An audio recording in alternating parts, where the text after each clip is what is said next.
First of all, I assume you all heard by now that the AP is reporting that the White House has declared what sounds to me like a national emergency dealing with the coastal situation.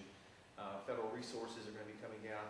The briefing I got a little while ago said that it'll open up additional federal assistance and coordination with dealing with the leak and also with the problem itself. So we'll see how that goes.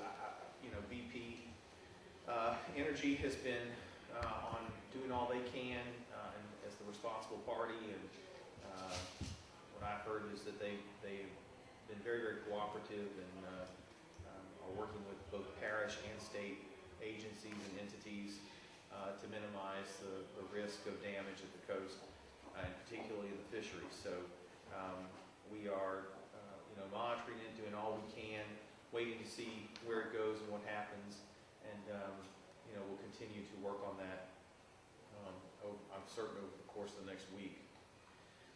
We had an extraordinarily busy week this week with a number of things of interest, I think, that were in the news, and I think will continue to be debated as they come out of committee or left the floor. The Hoffman bill that passed education yesterday, in particular, student test scores as a factor in teacher evaluations, it was an emotional issue that I think will have a great debate on the floor. Steve Carter's bill that prohibit micromanaging of school boards. Excuse me, we passed the amendment, an HCR number 4, not an amendment, but an HCR number 4, dealing with constitutional convention out of House and Governmental. From a budgetary perspective, the House, last week the Senate, this week the House passed H.R. 42, which requires a $100,000 threshold for sending bills to appropriations, which means if the bill costs more than $100,000 if it was to pass and be implemented, it has to go to appropriations. We're doing all we can, even down into the $100,000 level in a $25 billion budget, to turn over every rock and make sure that every dollar is accounted for and going through the appropriations process. It's 500 now. It was 500. It's 100 now. And the Senate moved theirs from 500 to 100. Right. Pat Smith's superintendent of education bill requires qualifications before an appointment got passed, and we'll see. There's going to be a rigorous debate, I'm certain, over that. Representative Burrell's bill dealing with cyberbullying was another interesting bill. Next, we had the open house poll that we had for using funds. I don't know if you all got a chance to go and look, but we have a spot on our web page so people can come and vote on how they would use the Budget Stabilization Fund, which is the rainy day fund, the 8G fund, which is the Education Quality Support Fund, or the Millennium Fund.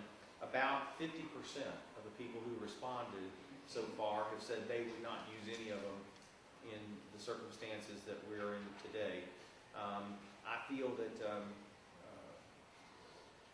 talking to more and more members that dealing with these particular funds is going to be very difficult, because the purposes that those dollars go to now, outside the rainy day fund, the 8G and the Millennium Fund, have constituencies that are very concerned about losing that funding. And the question about should we get into trusted funds is a major issue with a number of members. So I see that as growing more dim as we move forward in time as a possibility in the House. We'll see what the Senate does. The Senate has those bills. They'll take the lead, and we'll see if they send anything over to us. The couple of pieces of information, I don't know if you saw this, but New Orleans has the lowest jobless rate of any large metropolitan area in the country, which is very encouraging news. Foreclosure rates put us in the middle of the pack. So the economy, again, as we've said a number of times here, and as you've heard me say in other places, is down but not out, and much better than it is in other parts of the country. I guess for me, yesterday's bill, the one board bill in education, getting tied up in an 8-8 vote, was disappointing, but certainly not the end. I intend to bring the bill back. We're going to try to tweak it and work with some members to see if we can get a couple things fixed. But I think if we don't fix the governance piece, along with what we're doing in the other areas of performance, then we're really not going to get to the root problem of the systemic spending and the systemic inefficiencies that are currently associated with higher ed. So I'm not giving up on the bill. I was disappointed, as Mr. Barrow saw firsthand, because he was closest to me yesterday. You know, this is a fluid process, and it ain't over till it's over. So we'll see where we go from here. What'd you say to Bubba Cheney? Come see me in my office. What'd you say in the office? He hasn't come yet. We're going to visit. I think that you know, each member has to analyze their vote and see if they would be willing to change. Representative Cheney and I had discussions where I felt like he was going to vote for the bill, and I think he's one that we may have the opportunity to go see and try to convince him of the powers, or look and see if there's something that we can change in the bill that will make him more comfortable with it. Here's the question, given that it's going to take a 2/3 vote in the House, I mean, how much of your political capital are you ready to push on this bill that even when you get to the Senate, it gets even bleaker? Well, I don't know about that, John. I mean, I think that when you talk to folks out on the floor, I mean, it's a real cross-section. It was interesting the way the vote went yesterday. Let me say this too. I don't, you know, y'all like to make news by who shot John last kind of story. I don't really think John Schroeder's vote was a poke back at me. I really don't. I think John Schroeder's vote was, he was getting enormous pressure from Southeastern, some of their alumni and so forth, and he did it's in his district, and he did what he felt like he had to do for his district. So, but when you get beyond the members who are directly tied to the universities, you get a lot of support for one board, and I think that it may have the ability to catch on and pick up. Now, I think that there are other ways that we might be able to skin that cat. We'll just have to wait and see how they all play out as we go along. And there are along with the GRAD Act, there are other constitutional amendments dealing with higher education that may come into play that we could try to work a package to really solve the problem. And y'all heard me say this before, and I really mean this. I think one board is the right way to go.